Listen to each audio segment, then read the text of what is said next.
amigos, vocês que estão tendo a oportunidade de assistir nesse momento a esta reflexão, onde nós vamos abordar a visão espírita sobre a influência do meio, do lugar onde nascemos, para despertar de nós os vícios, as tendências aos crimes.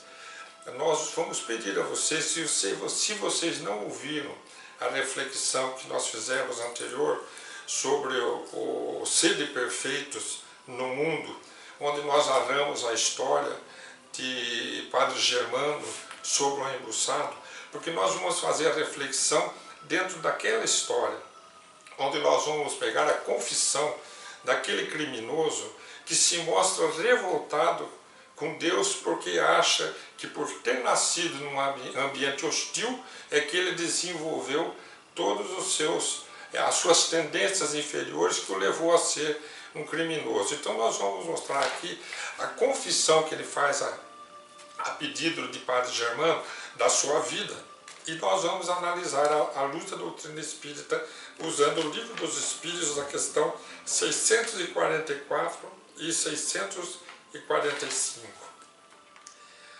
O Padre Germano diz assim: ouve, João, está falando com o criminoso lá na paróquia dele, onde ele socorre aquele bandido que havia fugido da polícia.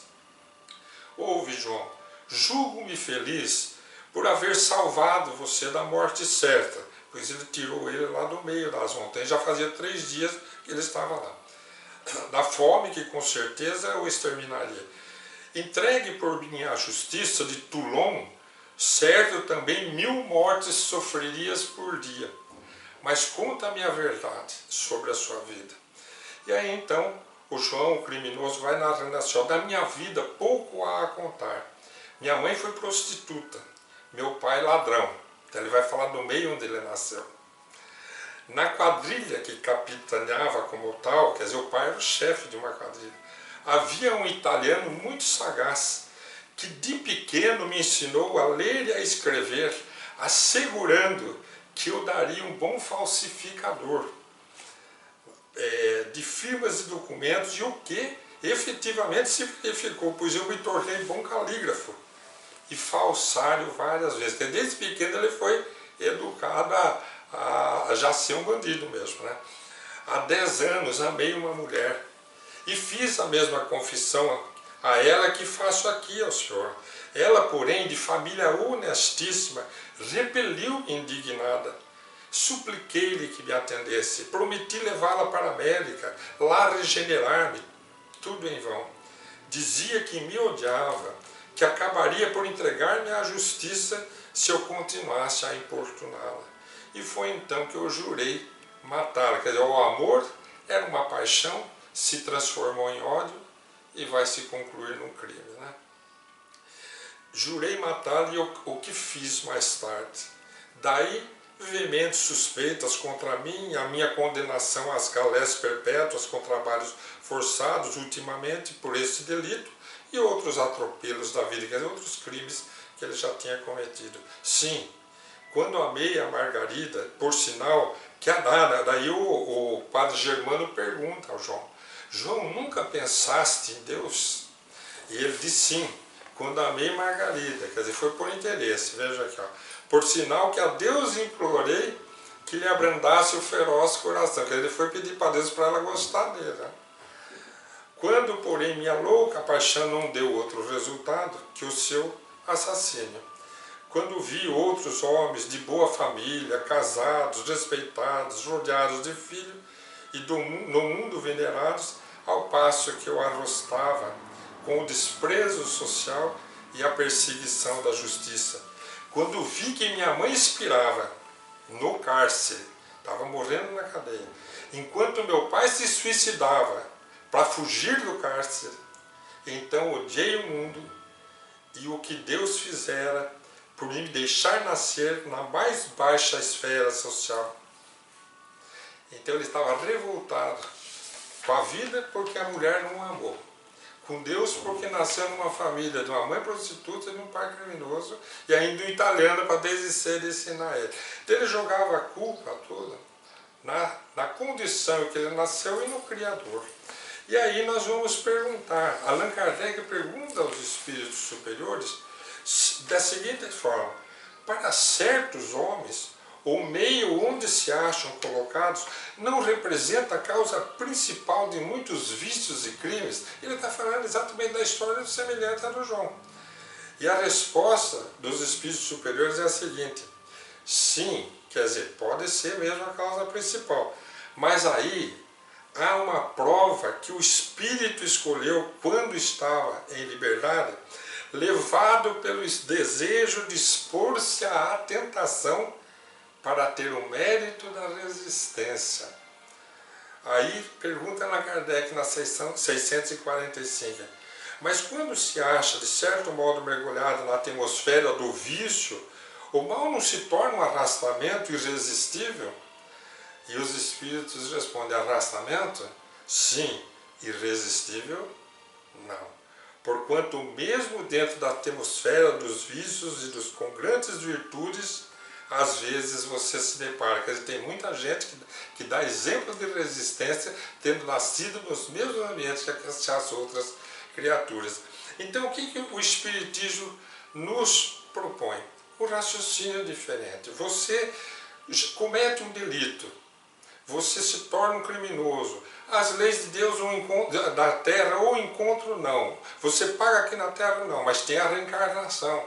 E você vem sofrendo. Então tem dois tipos de sofrimento no nosso mundo físico, na vida física.